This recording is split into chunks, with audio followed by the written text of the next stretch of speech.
Welcome to the Sisters of the Shire Podcast. I'm Abby, and together with my beautiful co-host Ashley, we are here to share and discuss all things Tolkien. This season, we are on the book of The Unfinished Tales. Whether you are a devoted scholar of all Tolkien lore, or maybe you've just read this book before, like me. Or maybe you've read some other Tolkien books, but just not this one, and are just learning about this particular story for the first time, like me. Our podcast promises a fellowship of lively banter and insightful discussions through the heart of Tolkien's many, many realms. So are you ready to learn all about the unfinished tales? Let's go! Let's go! So how are you today, Abby? I'm good. It's beautiful and sunny, and my children and I have been playing Legos this morning. That's been really fun. Nice. My kids slept until 8:30. I mean, dream. Huh? I know. I had to go wake them up. I know. Wow. Crazy. It was pretty great. It was pretty great. It does feel wrong that like I wake up before they do. Like, hey, that's not fair. Yeah. That's mom life for you, though. How are you doing? I'm doing good.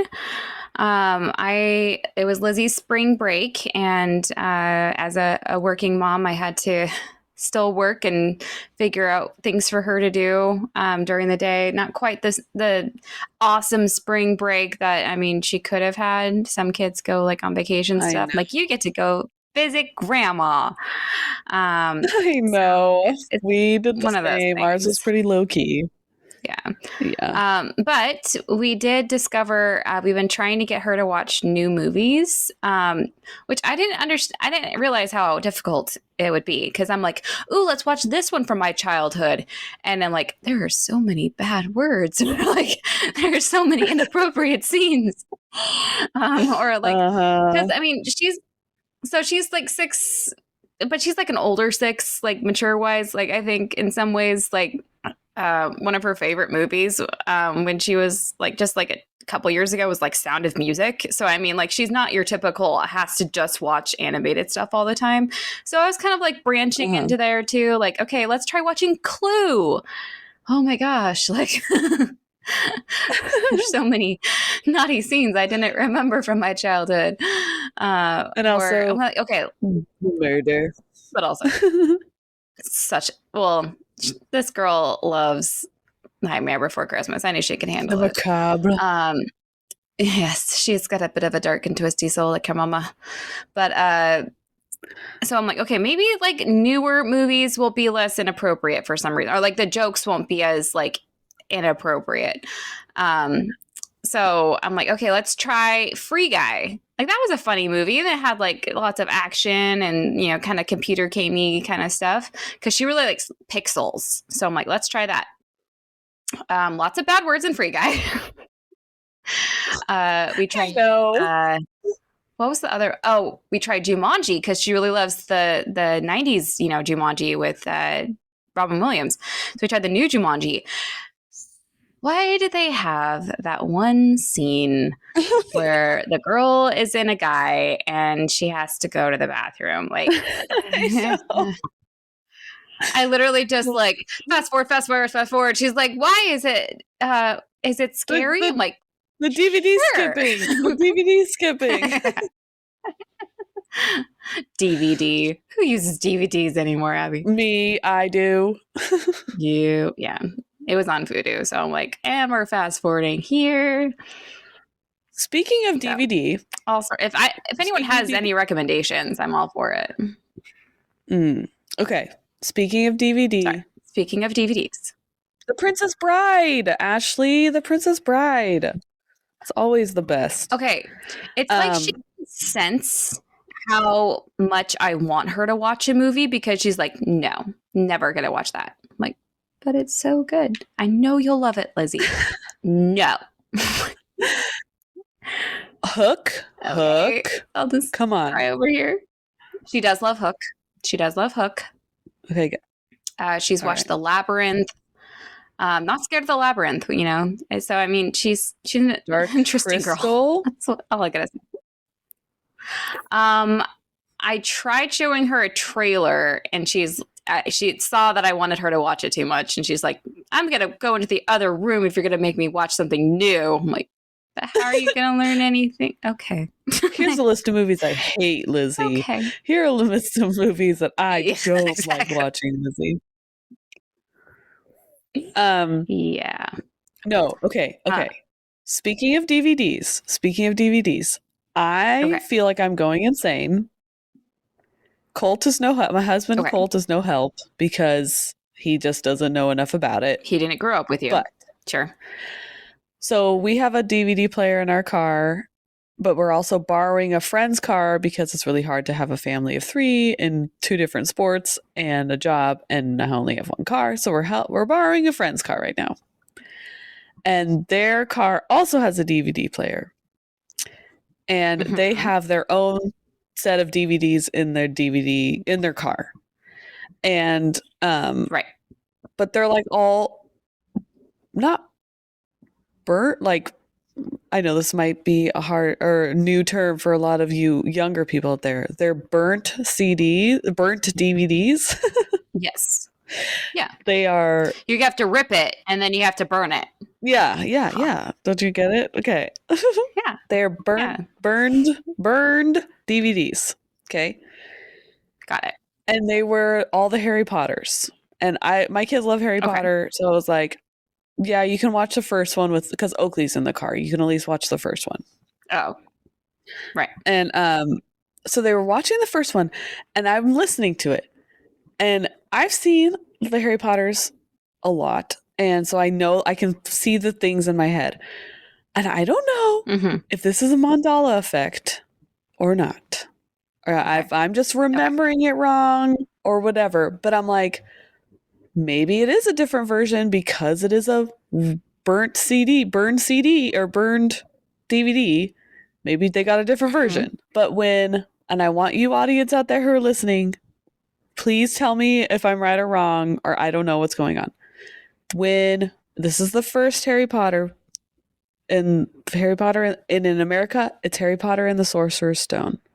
When Ron and Hermione and Harry run to Professor McGonagall and say that they found like Fluffy, or they notice someone's trying to get in to get Sorcerer's Stone, and they run in. Yeah.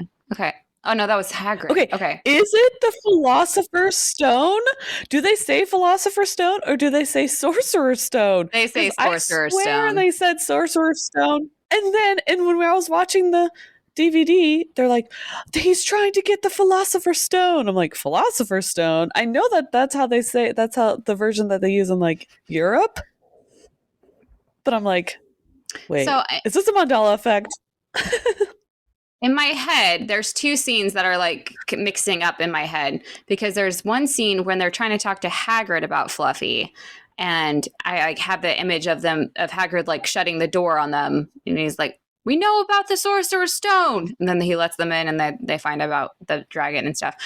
So I have that stuck in my head. So maybe it's the Sorcerer's Stone then, and then it's the Philosopher's Stone with McGonagall. But yeah, I'm gonna have to rewatch that. I know. I was like going insane. I'm like, because it is a burned DVD, I'm like, did they just get a different version? Yeah. Did they get like the Maybe. London version? Maybe. Anyway. Dude. Okay, so speaking of ripped DVDs. Oh, yeah. I grew up with the edited, like, ripped DVDs, like clean flicks versions, and there's still movies to this day I'm like, oh, that's what happens. Like, yeah, never saw the real thing until they didn't say sandwich, they didn't say son of a sandwich. Something else. Hooray for 90s kids. Anyways, let's talk about Tolkien. So I didn't know any other segue other than that. Just crashing it. So, what do you remember of last week? Yes. I remember that they found Voronwe because Olmo saved him from a shipwreck, and now he gave him to Tuor. I was like, and here's your tour guide.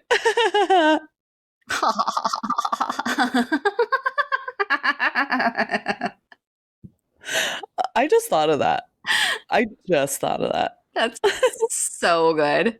I cannot believe it. Oh my gosh, someone needs to draw more Voronwe with a shirt that says tour guide on it. And he has those little flags that tour guides have on, like, in Europe. Yes.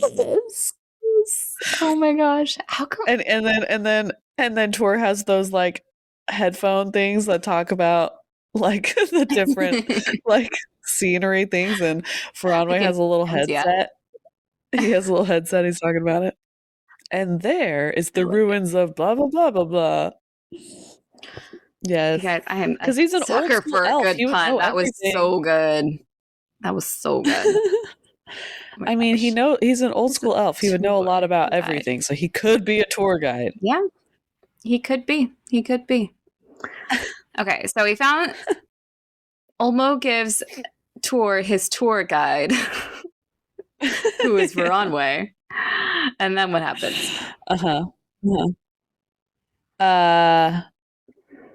He first of all, I remember Tuor does not read the room, and Voronwe is so sad and, like, drenched, and he's like, "Hey, bud, how's it going? I'm Tuor." And he's like, "Did you check out my cool new outfit? It's pretty cool. I got it from some birds. Oh, and Olmo." And yeah, Olmo, yeah, he's my guy. We talk. We're on a first name basis. Anyway, I'm supposed to go somewhere secret and hidden. You wouldn't happen to know, like, how to get there or anything. And then Voronwe is like, look, I can see him just looking at him, just soaking wet, just being like, huh? It's like, oh, the, like, special place that no one's supposed to know about. Wink, wink. And he's like, oh, I guess. And then he had to prove that he was, like, worthy enough to be shown the way. And then Tuor is, like, very, what is it, respectful of Voronwe. Like, he knows he's an older elf, and he's like, if you could show me the way, that would be amazing. And then Voronwe's like, I don't know, are you cool enough to get in? Are you on the list?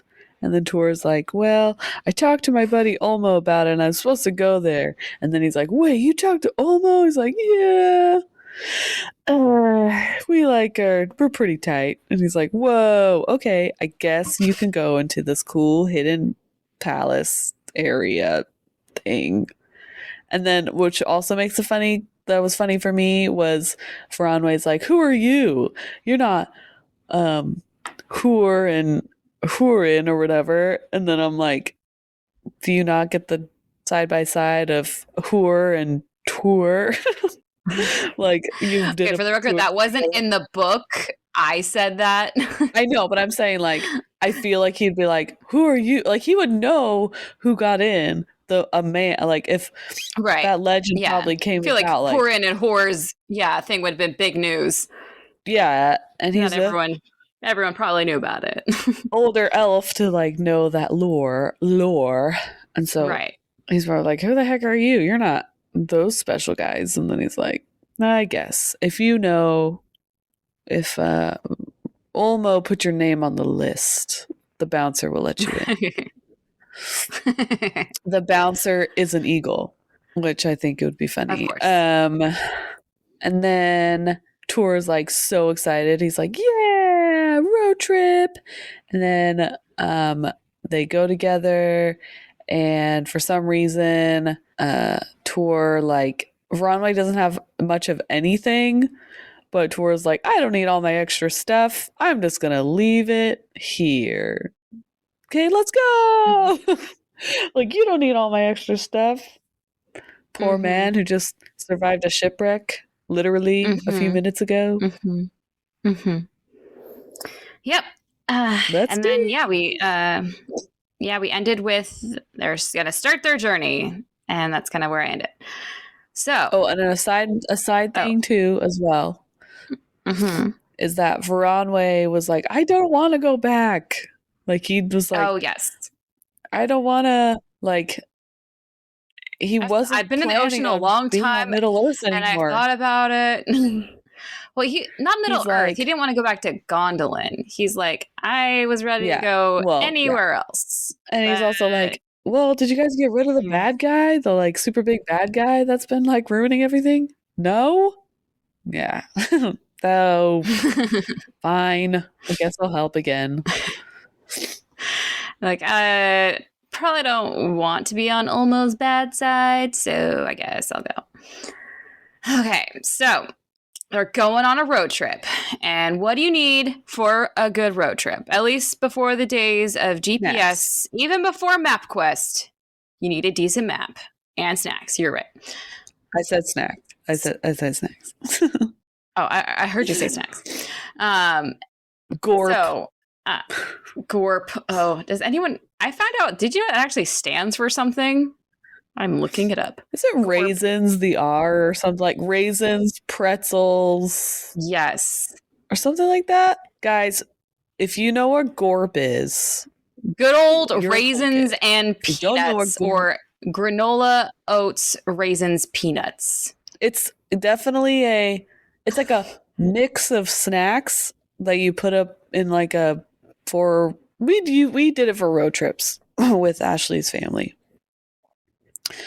But for some reason, my mom is when Ashley's family Gorp, her Gorp was I hated bonkers.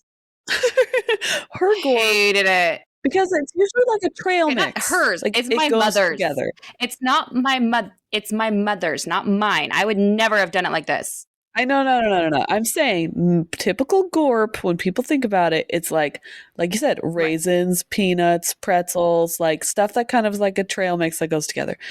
The Fransons, Ashley's maiden name, Ashley's family that I grew up with, when I was their Gorp was Cheetos, raisins, pretzels, Fruit Loops, Chex, sometimes sour Skittles, sometimes regular Skittles, and M&Ms, which made it a little confusing.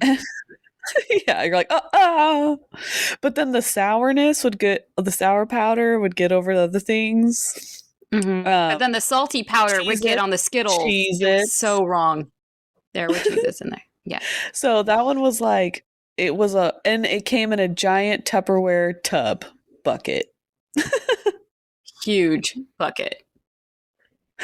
So that was, I'm imagining. So what would Elf Gorp be? Elf Gorp.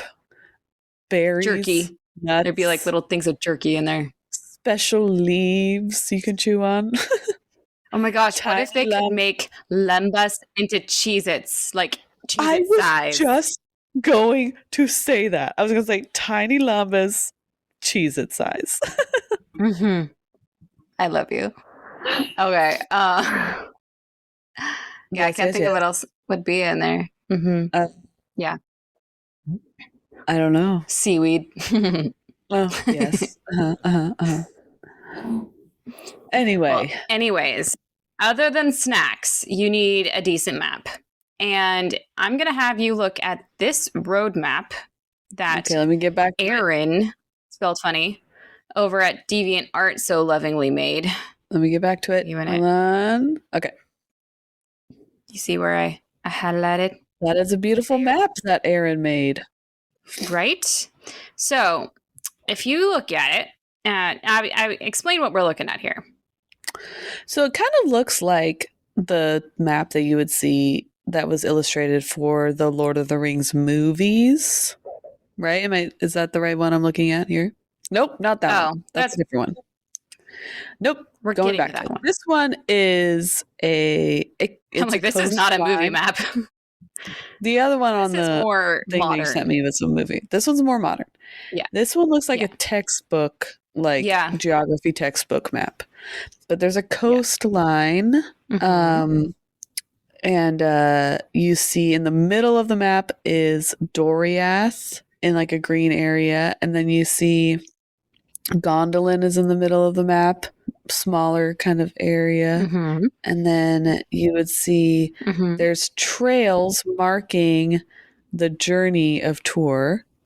And Mm-hmm. he literally switchbacks like twice where I'm like, why? Why did you do that? That doesn't make any sense. But I guess like the first thing we should point out though is number 2 and number 4, the Caves of Androth, which is in Hithlum. So you see where that is, right? So number 2, it's showing the events. So number 2 grows with the elf Anael and becomes an outlaw during 4 years. So this is the cave where he hid out during that time and lived. Now, do you see where Gondolin is versus the Caves of Androth? So it says, it gives you like a mile marker, like how far away it should be. And it's like 150 miles from each other. Right. Now, or 250 kilometers.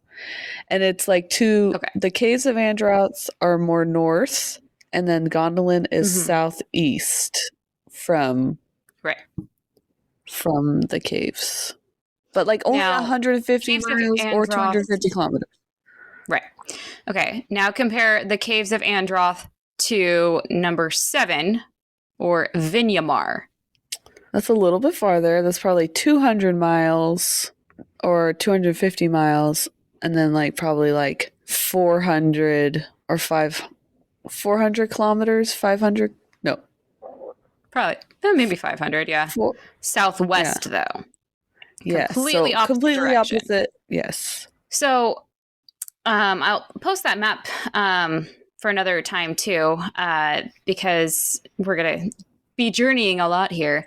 But then if you want to look at that second map, that was the more Middle Earth looking map. It's a little less busy, but you can kind of see the route a bit better. So from Mithrim, Caves of Androth to Gondolin, not that far. Why didn't Ulmo just lead Tuor from Hithlum to Gondolin?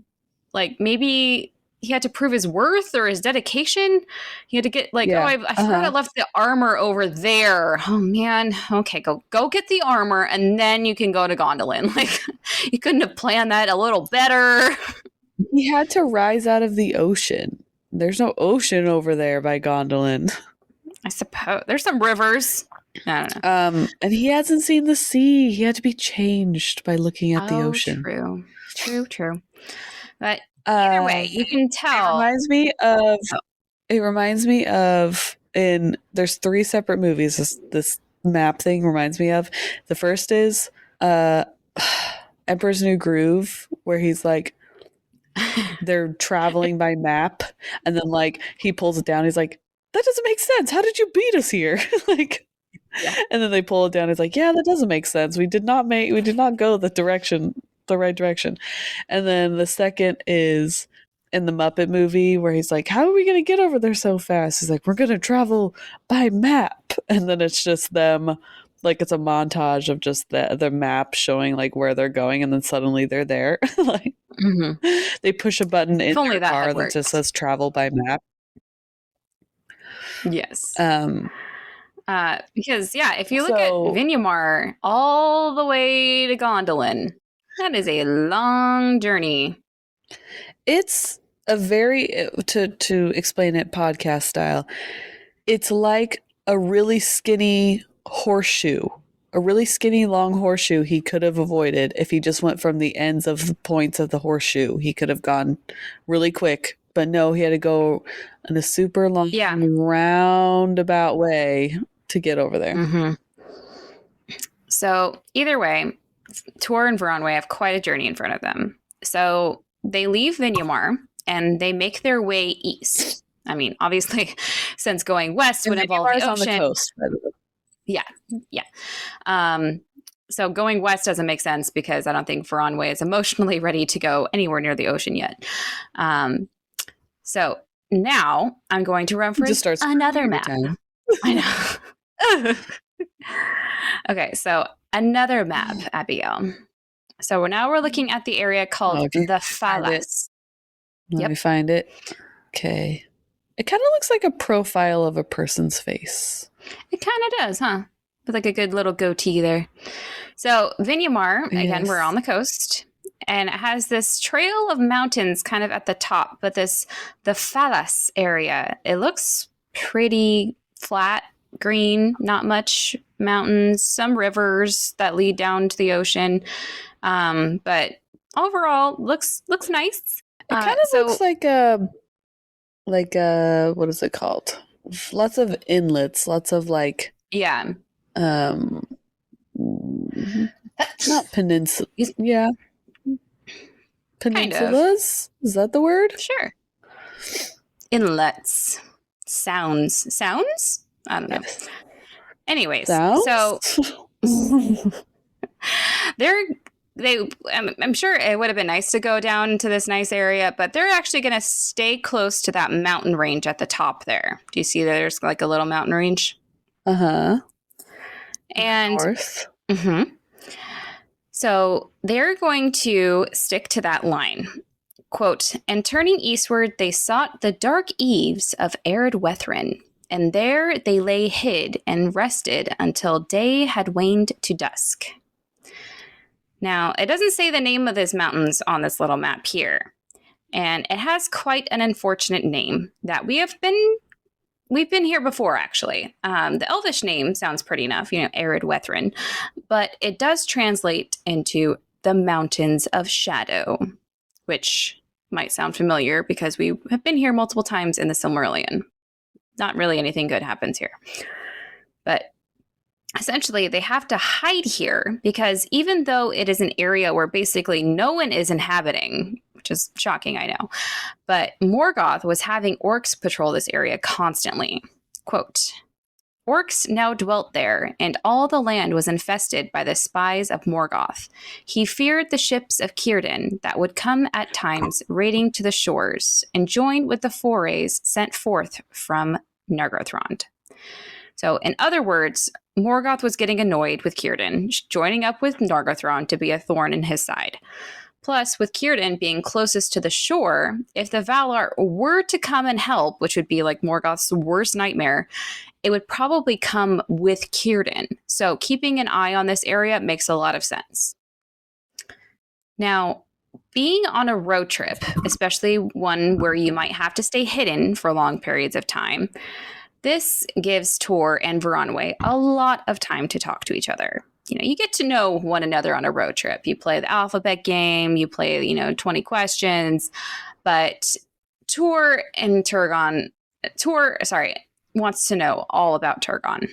He has had this connection with Turgon his whole life, but essentially he knows nothing about him, really. And wouldn't you know, literally plopped right in front of him is an elf who actually has knows Turgon. So what better like to get some answers on this Turgon guy? So he's trying to ask Voronwe all these questions, like, what is Turgon's favorite color? What? Do you think? But quote, should I bring a gift? I should bring a gift. Matters. It's rude not to. But Voronwe doesn't really want to talk about Turgon. Is he a baked goods guy? So Voronwe doesn't answer. He's like, I'm not going to tell you. And whether or not this is because of, some kind of secrecy thing, he wants to protect Turgon. Despite everything he knows about Tuor and his destiny, he is the chosen one. He might still want to protect the secrecy. Like, I'm going to wait to let, him can tell you his secrets. I'm not going to be the one that snitches. Or does talking about Turgon bring up painful memories of his past life? Oh, no. Mm-hmm. Because what Voronwe does want to talk about is his past. He's like, I'm going to take this time for some therapy sessions. And, sorry, you're my only choice here, Tuor, so you get to hear my life story. And it's just kind of cool because we didn't really get to hear anything about Voronwe in the Silmarillion. So hooray for the Unfinished Tales version. Okay. We are going to have to do some traveling back in time to set the scene. Now, if you remember way back in Middle-earth history, there was a time where Morgoth was pretty much restrained to his evil lair of Angband, and the Noldor all ganged up together, not only to keep him there, but also with the end goal of conquering him outright. And they built a siege, and this siege lasted 4 centuries. And ultimately, it ended with Morgoth hitting the Noldor with what would be called the Battle of Sudden Flame. I'm not sure if you remember that one. And the end result... The dragon? Not the dragon yet. This was just fire. Like some kind of lava thing happening, possibly.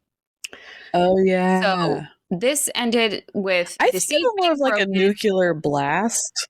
Yes, that's a good way to think about it. Because, yeah, this pretty plain, I think it was called Argalin, like the grass, the something plain or something like that, was now called like the gasping dust or something. Like, I think a nuclear obliteration is a good analogy. So the end result is the siege broke.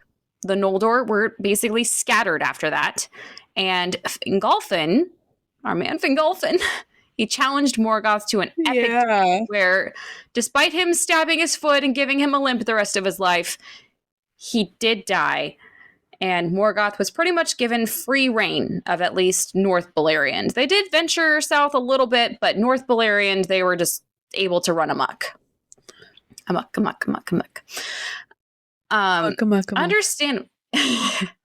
Understandably, it was after this devastating defeat that Turgon realized that Morgoth wasn't going to be defeated anytime soon, and certainly not without some major help. So this is when he starts sending elves out on secret missions or secret errands from his hidden city. And this is the start of those suicide missions we talked about last episode. Like, who wants to go get help from the Valar? Anyone? Raise your hand. Everyone all at once. So basically the mission was sneak out of the city, go down the river Sirion until you reach the sea, build some ships, and then sail to Valinor for help. That's the mission. Quote. All right. But it availed them nothing, save to come to the great Isle of Balar, and there establish lonely dwellings, far from the reach of Morgoth.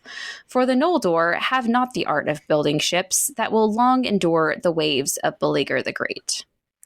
So basically, they made it down the River Sirion, they reached the sea, they built a ship, but they couldn't make it very far because their ships sucked. I can only think of Castaway before he has like the sail, or Moana before she gets the better ship that has a sail. And so they just keep, getting pushed back, and they're like, okay, I guess we'll just live on this island by ourselves because we can't make it any further. Yeah. So didn't quite think that through, Turgon. And here we have a footnote to further explain things. Quote, and they besought the birds of the sea to guide them, but the seas were wild and wide, and shadow and enchantment lay upon them, and Valinor was hidden. Therefore, none of the messengers of Turgon came into the west, and many were lost and few returned. Sad. Mm-hmm. So, not very successful. Not a good success rate on that one, Turgon. But after a time, things are happening in Middle-earth. Turgon finds out that Morgoth has actually attacked an area called the Havens of the Shipwrights. And this is probably because they helped in the battle. So Morgoth is like, I'm fed up with you and you. And he just wiped them out. So Círdan, who was kind of the main shipwright, because his name literally is shipwright, was forced to evacuate with as many people as he could, and he is going to reestablish a new settlement in the Bay of Balar. Now, as far as I can understand it, this was a pivotal moment for Turgon, because now Círdan has a settlement closer to where the elves of the stealth mission are ending up on their route from Gondolin to the sea. So now Turgon sends more of his stealth mission elves, not just to build ships and get help, because obviously that didn't work out because they don't know how to make ships.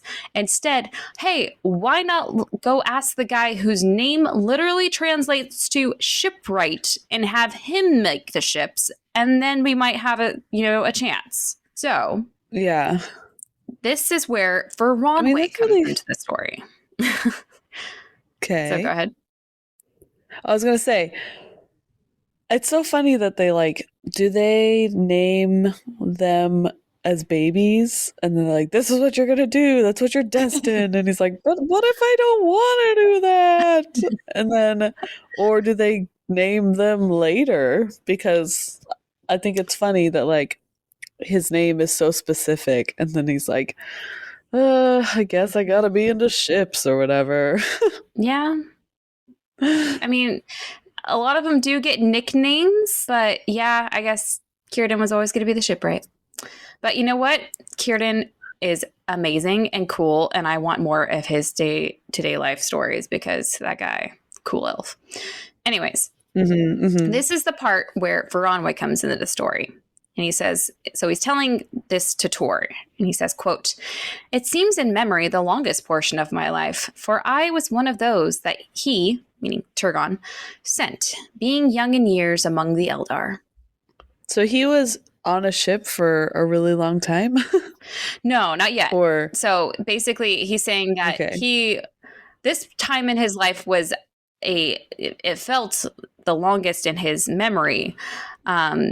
And he was in Gondolin, and he was one of those that was sent by Turgon because he was one of the youngest among his friends or something in the Eldar in the city. But I would love to know what young means to the Eldar. That guy's only 200, so he can go.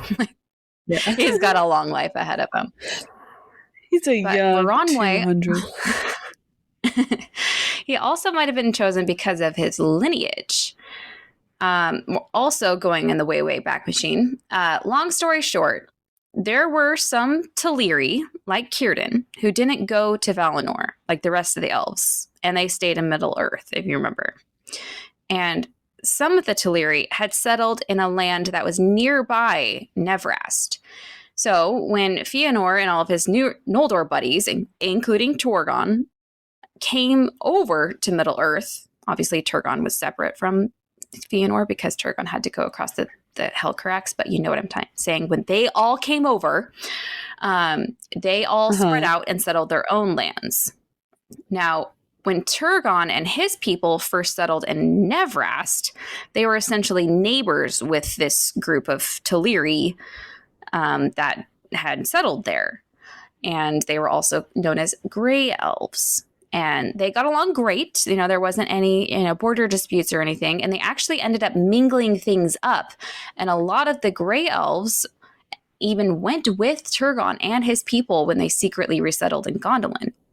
So it was from this mingling of Grey Elves with Turgon's people that we have Voronwe, who was born in Nevrast. And it was his mother who was of the Grey Elves, and even possibly related to Círdan, that Voronwe gained, quote, "the sea heart of my mother's people." Oh, yeah, my mama gave me this. I got a sea heart just like my mama. So with the combination of his sea heart and his young age, quote, "I," meaning Voronwe, "was among the chosen, since our errand was to Círdan, to seek his aid in our shipbuilding, that some message and prayer for aid might come to the Lord of the West ere all was lost." So he was what's the word? He was a volunteer, an eager volunteer. Yes. Yeah.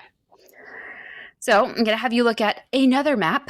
And if you look at this map... Gotta get back to it. I know. So many maps.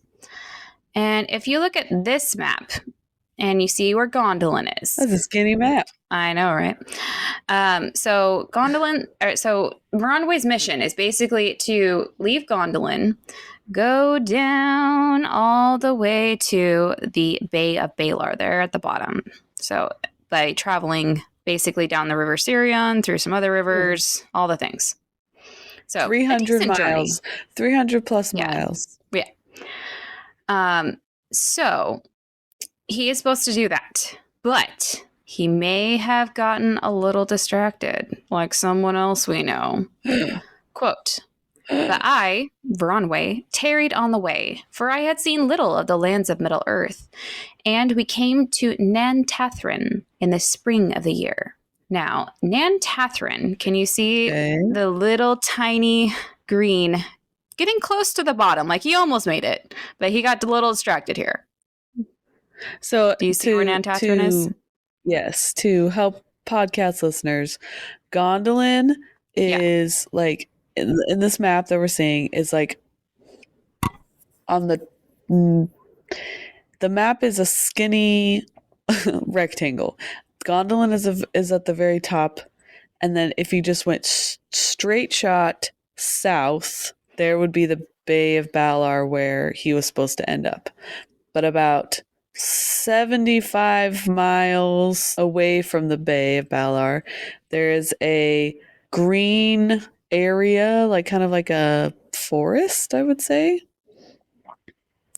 That kind of is a stopper. It kind of just shield walls that off, and he kind of got stuck right there.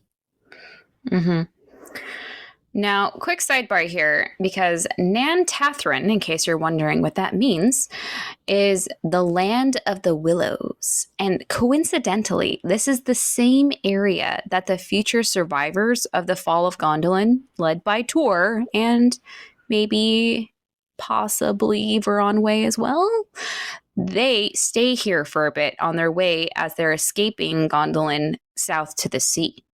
So, coincidence? Foreshadowing?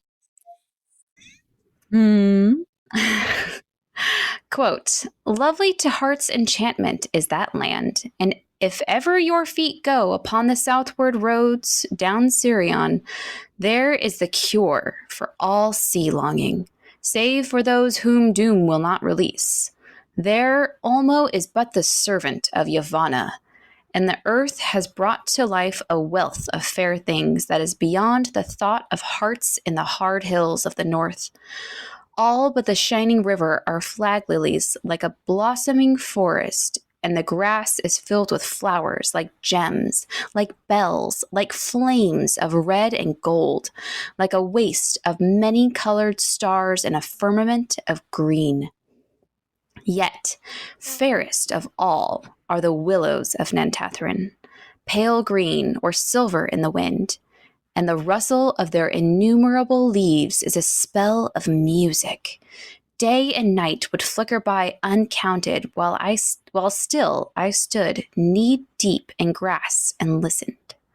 There I was enchanted and forgot the sea in my heart. There I wandered, naming new flowers, or lay a dream amid the singing of the birds and the humming of bees and flies, and there I might still dwell in delight, forsaking all my kin, whether the ships of the Teleri or the swords of the Noldor. But my doom was not so, or the Lord of Waters himself, maybe, for he was strong in that land." That sounds dreamy. It sounds beautiful.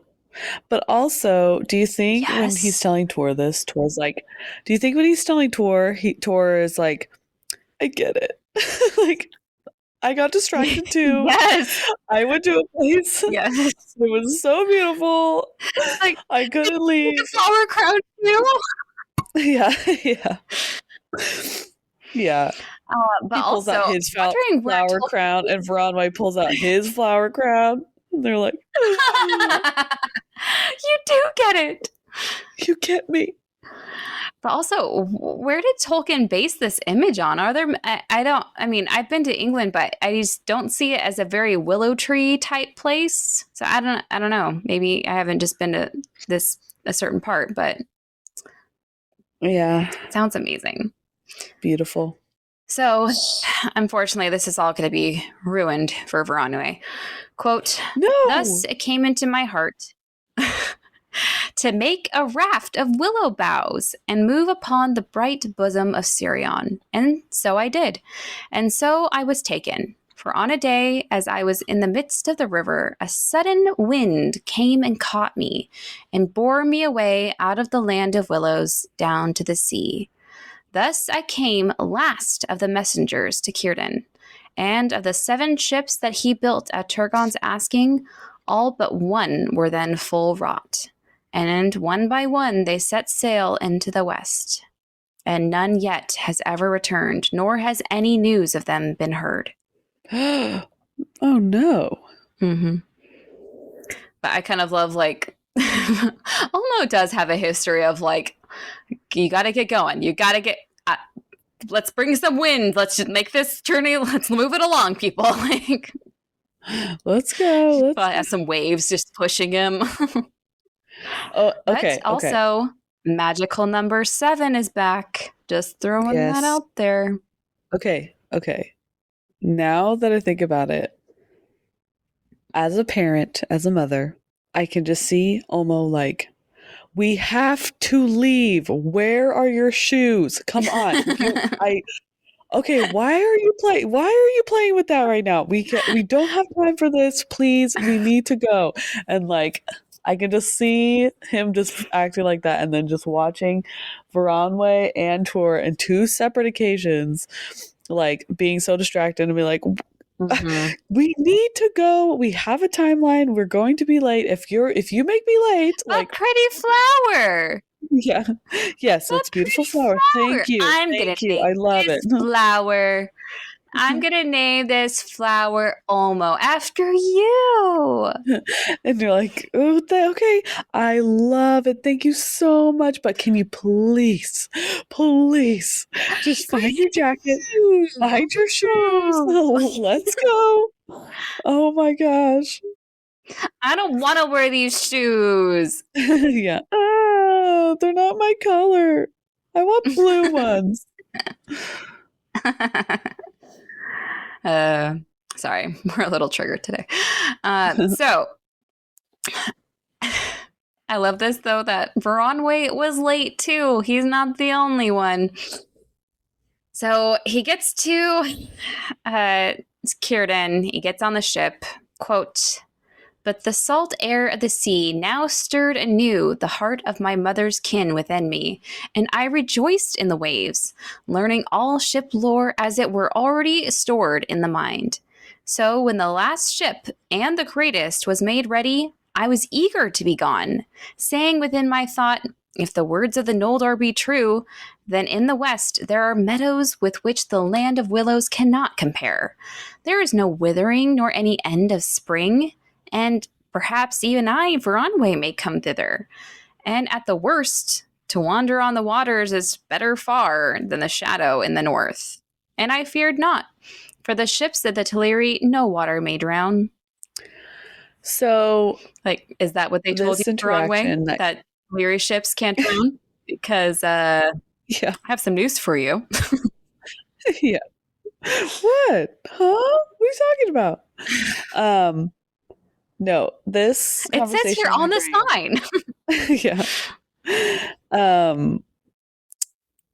Him talking to Tuor, him telling this to Tuor, and being very similar, like Tuor. What's it called? What is it called? I just lost my train of thought. Hold on. No, Tuor and Voronwe having very similar starting stories of their journey, like how they became into greatness and how they're like picked like to do things.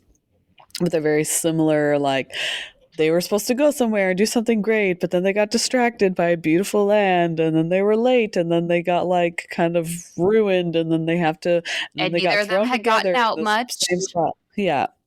And it reminded me, and I want someone to make, we might have to make it ourselves, but I want someone to make a meme or like a gif of something of that scene in Nacho Libre where Nacho is asking the nun, and she's like, tell me more about, what's her name? Carnacion. She goes, well, my favorite color is light tan, and I like puppies and volleyball and hiking and stuff like that. And then not just like, you've got to be kidding me. Those things are the exact things I love to do every day. Like, I can just see them. That is the same. Did we just become best friends? Like Tuor's listening, and he just has this look on his face, like, "Oh my gosh, you gotta be kidding me! You cannot. Are you joking?" And I saw the ocean, and I loved it too. Are we best friends? Oh my gosh, totally best friends. But also, I have also in my head matching bracelet, like a pamphlet of like, so you want to serve your country and travel to Valinor. These ships are impenetrable. No drowning may occur, but just in case, like, or something, like, just totally propaganda. It's like, and it will never be spring, and I'm sure they'll let you live there just fine, no questions asked. Like, yeah, just a whole propaganda pamphlet. Don't inspect the ships too closely, please.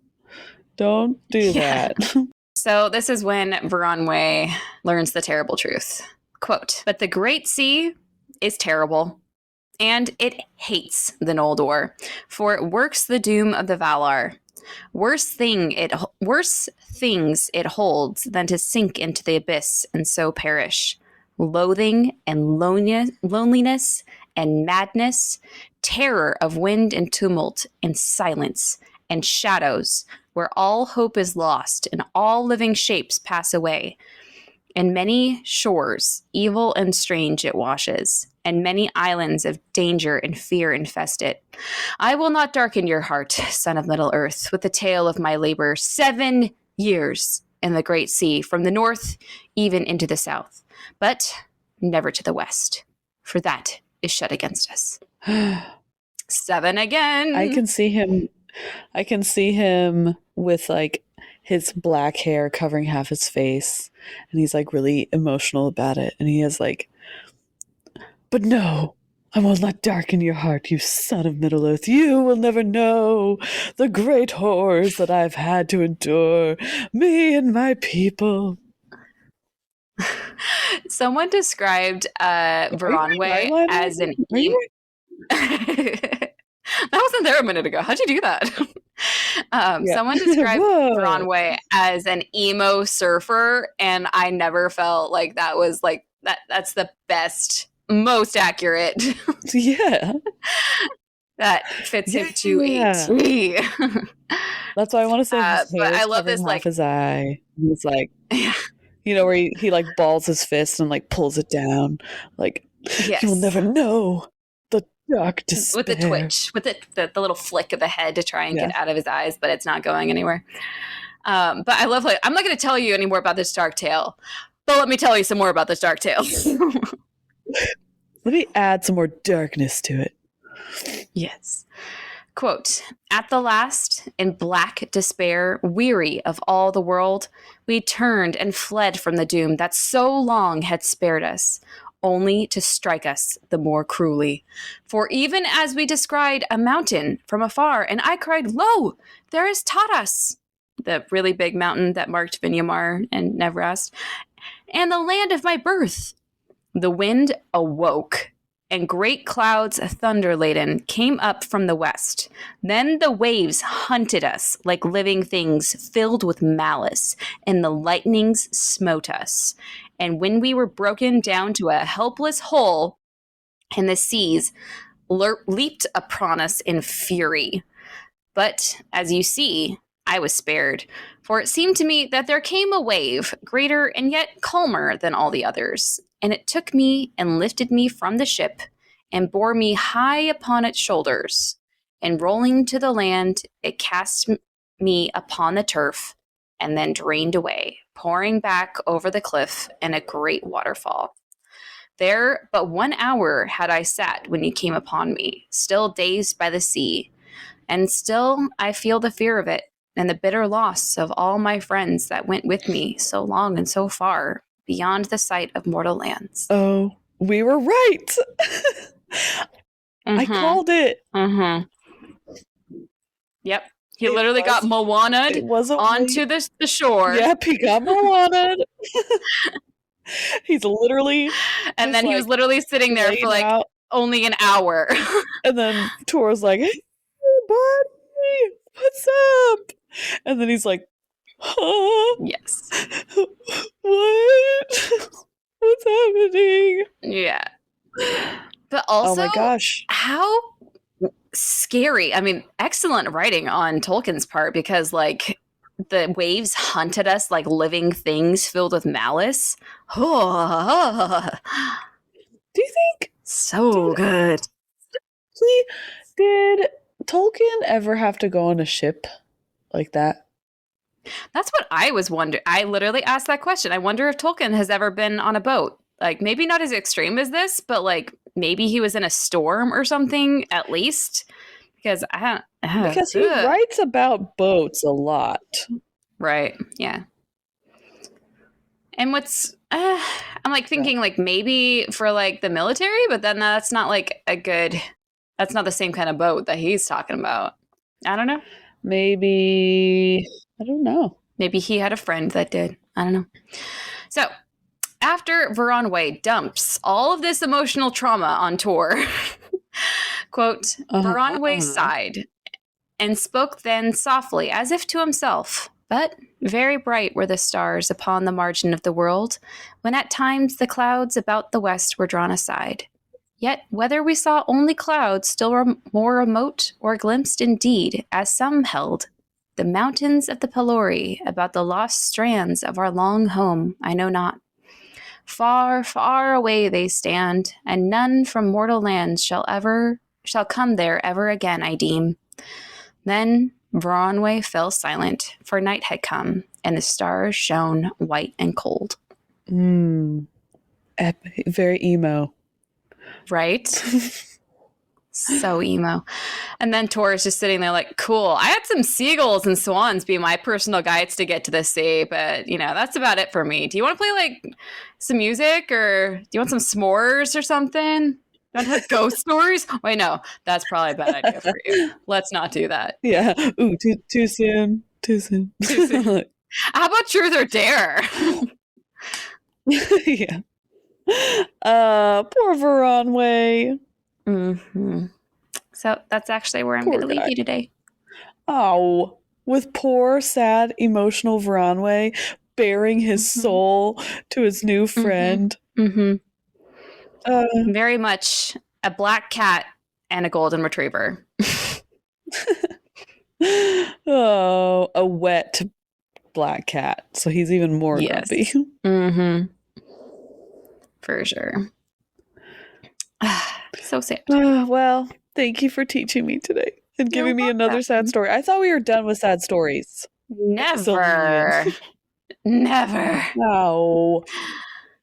Well, you can feel free to join us on our journey through Tolkien's world by following us on Instagram at Sisters of the Shire Podcast. It's where the magic unfolds beyond the microphone. And you don't want to miss out on all the fun that we have. We have a lot of fun on there. And remember, every hobbit knows the value of support. Oh, you did put up that poll. I saw that. Vote for your favorite, your road tune suggestions. Road trip song. Yeah. Come on, guys. We want to hear it. You know what I meant. Also, consider becoming a patron at patreon.com/Sisters of the Shire Podcast. You can join our fellowship of the podcast, just like our esteemed dwarf friend of the Shire, Dan, and our noble elf friends, Krishane and Tom. Your support ensures our quest continues, and we really, really appreciate it. We do this just for fun, but, I'm a working mom. Abby's a crazy, crazy working mom with multiple kids, and it really helps. So we appreciate it. Yes. But if you can't join us in our fellowship of the podcast like that, just give us a star rating, a review, please. We haven't had a rating in so long. Do you guys even like us anymore? Are we still friends? Share with your friends. You're such a mom. Share. Your support should be the key to overcoming the dark forces of podcasting expenses. World news. We've had a bit of world news. We have a new top 10. Dan, I'm not sure what's going on with you, buddy, but Ireland just overtook you. Ireland is now number 10. Get it, Ireland. Go, Ireland. You got this. The Czech Republic overtook Slovenia and is now 14th. The Philippines overtook Iceland and India and is now 27th. So get those recording binges. Yes. You can do it. It's so cool. We're trying to get more out there for you. We have 67 different countries that listen to us. That's insane. That's awesome. So I'm proud of all of you. I'm proud of all of you. Thank you for everybody for listening. It really means a lot. Oh, thank you. It does. It does. Oh, and a shout out to my friend Tom, who I recommended listen to our podcast, and he said he has been binging it on his work commute. So thank you, Tom, and thank you for helping my company's IT. So he gets a gold star. We like Toms around here. All right. Well, until next week, I've been Ashley. And I've been Abby. And this has been the Sisters of the Shire podcast. And we are so happy you joined us today. And we hope you can join us next time. Bye. Bye.